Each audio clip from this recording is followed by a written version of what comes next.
ने महाविद्या की बात करी हम्म। थी, तो मैं आपसे जानना चाहता हूँ कि 10 महाविद्याओं के बारे में थोड़ा सा बताइए, बिकॉज ये मेरे लिए भी ये नई चीज़ है जानने के लिए, और मुझे लगता है जो आज पॉडकास्ट देख रहे हैं उनके लिए भी बहुत नई चीज़ है। देखिए, माता सती के बारे में आपने सुना होगा। जब दक्ष यज्ञ हुआ और दक्ष ने जब भगवान शंकर को आमंत्रित नहीं किया तो माता सती क्रोधित हुई। उन्होंने शंकर जी का अपमान किया दक्ष ने, इस वजह से उन्होंने आत्मदाह कर लिया। एक तो ये कथा है, और दूसरी कथा ये है कि माता सती भगवान शंकर को किसी जब दक्ष ने उन्हें आमंत्रण नहीं दिया तो माता सती इससे थोड़ी दुखी हो गई।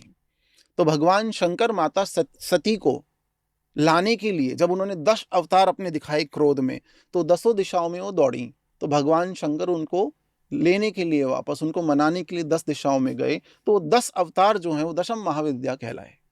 ओके। जैसे काली से आप शुरू करते हैं, हाँ। दूसरी महाविद्या तारा है, तीसरी महाविद्या षोडशी है, जिसको आप साउथ में ललिता बोल दो, हम्म। उसको ही त्रिपुर महासुंदरी बोलते हैं, वो ही असम में कामाख्या कहलाती है। ठीक है। उसके बाद चौथी महाविद्या, पांचवी महाविद्या, आप इसमें त्रिपुर सुंदरी मैंने बताई, भैरवी बताई आपको, छिन्नमस्तिका है, माँ धूमावती सप्तम महाविद्या है। अष्टम महाविद्या माँ बगलामुखी है, जिन्हें पीताम्बरा या राजराजेश्वरी बोलते हैं। पीताम्बरा इसलिए बोलते हैं क्योंकि वो पीले वस्त्र धारण करती हैं हम्म। और स्वर्ण के समान चमकती हैं। और नवी महाविद्या माँ कमला या माँ लक्ष्मी को बोला जाता है, 10वीं मातंगी है।